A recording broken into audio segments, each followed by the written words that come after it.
teman-teman semua. Semoga teman-teman dalam keadaan yang sehat ya. Nah, perkenalkan nama saya Delva Fathiatul Zahra, saya dari Ada Lembar. Di video kali ini saya akan menemani teman-teman semua untuk belajar bersama mengenai moto strategi pemasaran. Daripada lama-lama, langsung aja ya kita masuk ke materinya. Yang pertama akan kita bahas adalah konsumsi dan pola konsumsi. Konsumsi mengacu pada tindakan pemakaian demi kepuasan seseorang terhadap suatu produk atau jasa. Kegiatan konsumsi ini dimaksudkan untuk memenuhi kebutuhan yang bersifat penting atau bahkan untuk kesenangan dan kepuasan pribadi saja. Barang konsumsi adalah barang-barang yang diproduksi dengan tujuan untuk dipergunakan oleh masyarakat dalam memenuhi kebutuhan hidupnya. Kegiatan konsumsi ini tercipta karena adanya seseorang yang melakukan proses produksi atau memproduksi. Begitu pula sebaliknya, kegiatan produksi ada karena seseorang yang melakukan kegiatan konsumsi atas produk tersebut. Nah, pola konsumsi ini selalu mengalami perubahan sejalan dengan munculnya tren-tren baru.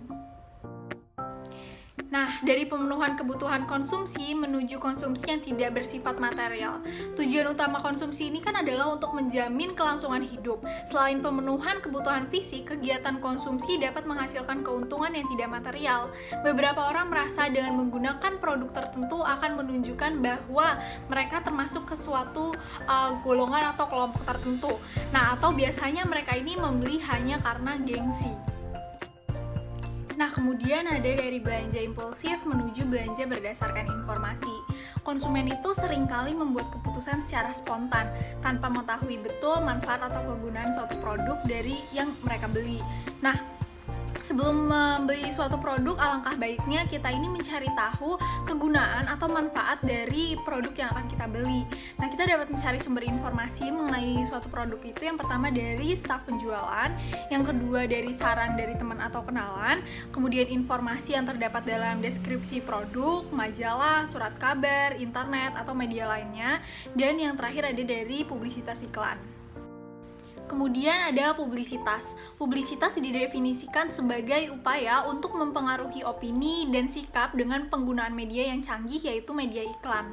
Nah, publisitas ini adalah maksud sistematis untuk membuka kemungkinan pemasaran. Biasanya istilah publisitas mengacu pada penjualan pasar, tetapi juga digunakan untuk mempengaruhi orang-orang di bidang publisitas politik, gerejawi, dan juga lokal.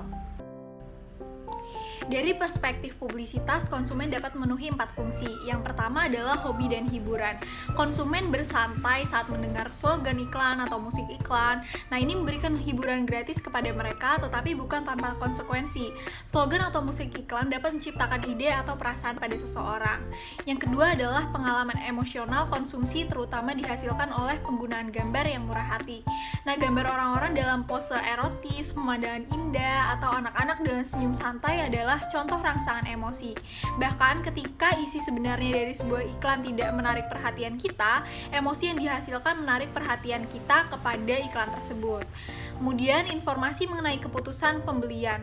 Publisitas dapat memperkaya bidang pengambilan keputusan konsumen, terutama jika ia berpartisipasi secara aktif dalam mencari informasi. Ini memberitahu konsumen tentang produk dan layanan saingan atau kualitas tertentu dari suatu produk. Yang keempat atau yang terakhir ada norma dan pola sikap konsumen diciptakan. Keputusan membeli kita dikendalikan oleh kebiasaan atau emosi kita. Konsumen belajar dari pola perilaku publisitas yang tidak mereka pilih dengan sengaja dan yang mungkin tidak disarankan. Selanjutnya ada 5 strategi publisitas. Yang pertama adalah mempengaruhi orang dengan gambar, kata, dan ruang. Yang kedua adalah berbagi pengalaman dengan musik. Yang ketiga menanamkan pengalaman dengan aroma. Yang keempat kombinasi rangsangan yang dipantulkan. Dan yang kelima adalah tekanan untuk membeli diberikan dengan penawaran produk dengan harga rendah untuk waktu yang singkat, atau biasanya kita sebut dengan diskon. Nah, selanjutnya kita akan membahas mengenai hal-hal yang tidak memenuhi kebutuhan. Itu ada 2, yang pertama belanja mania sebagai masalah psikososiologis dan sosial ekonomi, dan yang kedua adalah hutang yang besar. Belanja mania setara dengan hilangnya kendali dalam menahan diri.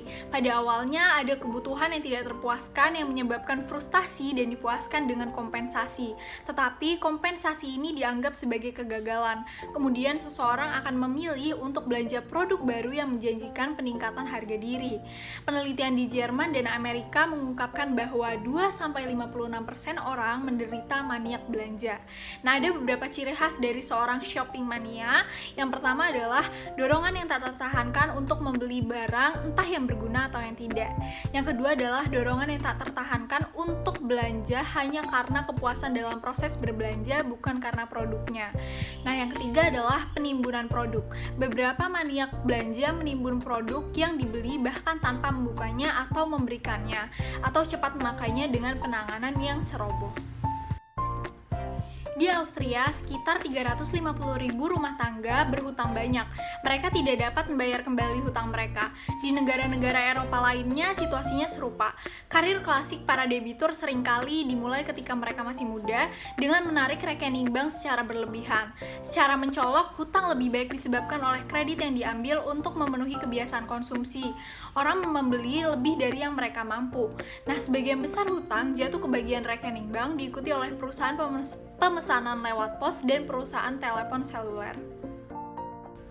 Ada 3 bantuan untuk debitur. Yang pertama adalah bantuan material. Ini orang-orang yang terlilit hutang dapat dibantu dengan hadiah uang atau gerakan membantu yang setara dengan uang, seperti undangan untuk makan, penggunaan bersama peralatan dan produk, dan kredit pribadi tanpa bunga.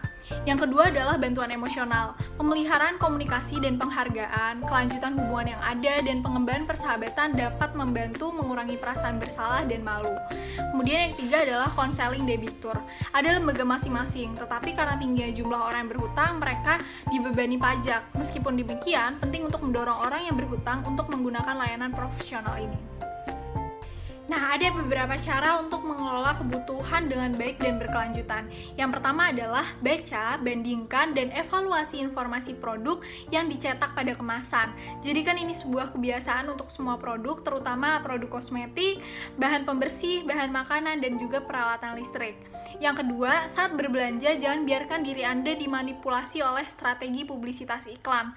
Pikirkan tentang apa yang membuat Anda ingin membeli produk tersebut.